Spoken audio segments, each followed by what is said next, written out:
we wake, hear the birds and see the sun.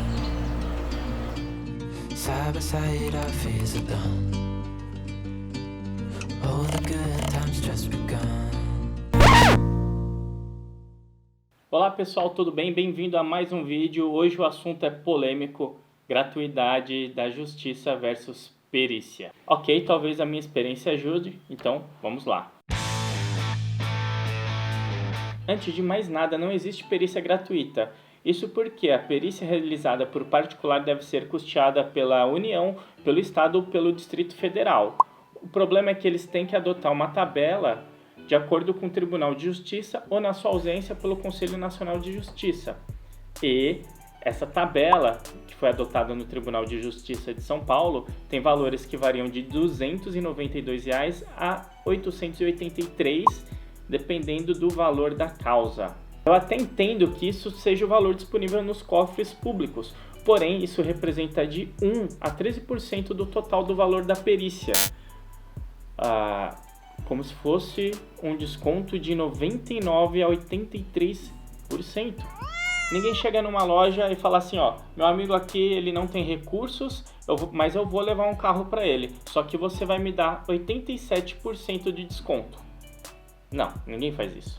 Então a pergunta é a seguinte, quem cobre essa diferença? O perito? Sim, se ele aceitar esses valores.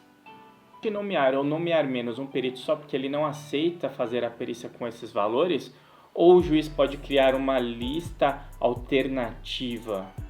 Não pode, porque a nomeação deve ser equitativa e deve levar em conta apenas a capacidade e a área de conhecimento, então não deve haver nenhum outro critério. Geralmente o próprio juiz ele diz que não pode obrigar o perito a trabalhar por esses valores, que é irrisório e pode levar a prejuízos ao perito. E o que eu faço? Eu elaboro a minha proposta de forma fundamentada e detalhada, ofereço desconto ou parcelamento e peço para as partes se manifestarem. Ou seja, eu não ignoro a gratuidade, eu apenas utilizo os dispositivos do CPC para poder viabilizar a perícia. Tá, e depois o que acontece?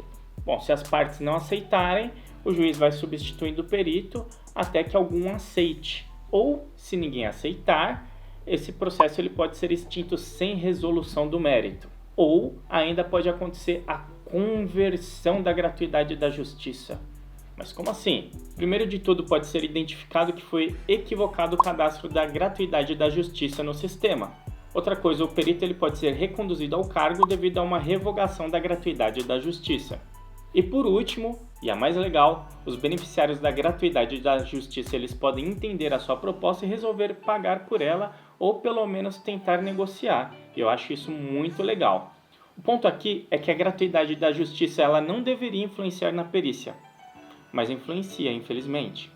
E a minha dica aqui é a seguinte, vale não só para os casos de gratuidade, mas como qualquer estimativa em geral. Então você deve ler o processo com muito detalhe, usar o CPC a seu favor e elaborar a sua proposta de forma fundamentada e detalhada. Não esqueça, o ônus da gratuidade é da União, do Estado ou do Distrito Federal e não deve ser transferida ao perito, concorda? Então é isso aí, se você gostou desse vídeo aperte o botão de like, se você não é inscrito nesse canal aperte o botão para se inscrever e ative o sininho para receber as notificações dos próximos vídeos. Eu vejo você no próximo vídeo. Valeu!